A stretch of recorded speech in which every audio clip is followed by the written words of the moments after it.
What is red? Ooh, like squiggly wavelengths in the air or something. However, someone might object to this purely physical description of the colour red, claiming that there's also an experience of seeing red.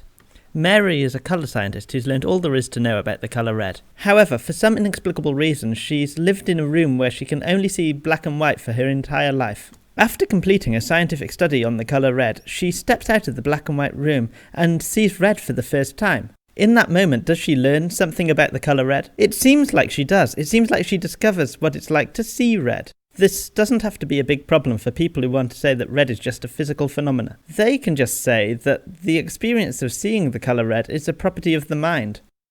However, I'm not interested in the colour red. I want to know the serious questions. I want to know what it's like to be a bat. Like there must be something it's like to see red, there must be something it's like to be a bat. Flap, flap, flap. Even if you could explain all the decisions and behaviours caused by the mind through a purely physical analysis, you still couldn't explain the phenomenological aspects of the mind.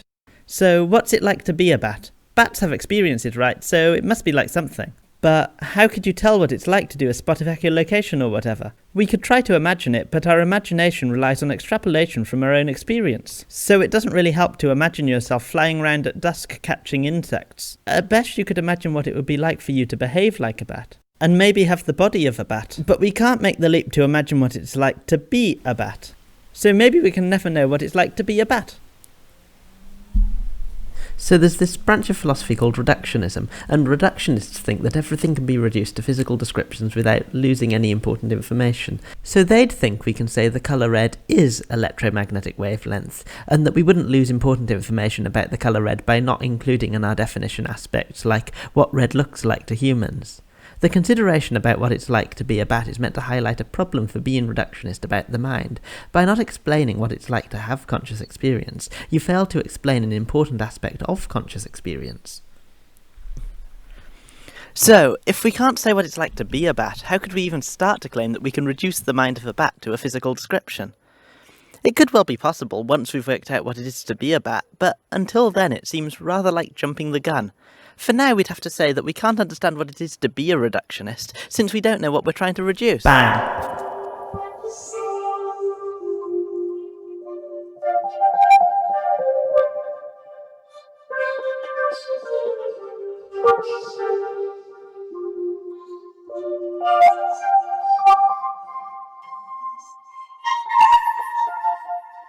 No. I like the idea of objectivity. I like to move from appearance to reality. We progressed from the experience of sound, which can only be understood by those hearing it, to an understanding of sound in physical terms, as a series of wiggly wavelengths. Now we can refer to sound as a common reality rather than just a particular viewpoint.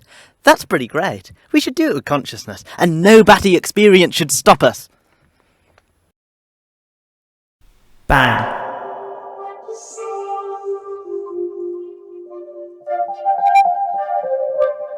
Okay, so objectivity is cool, but understanding conscious experience doesn't really seem to fit the pattern of moving from appearance to reality.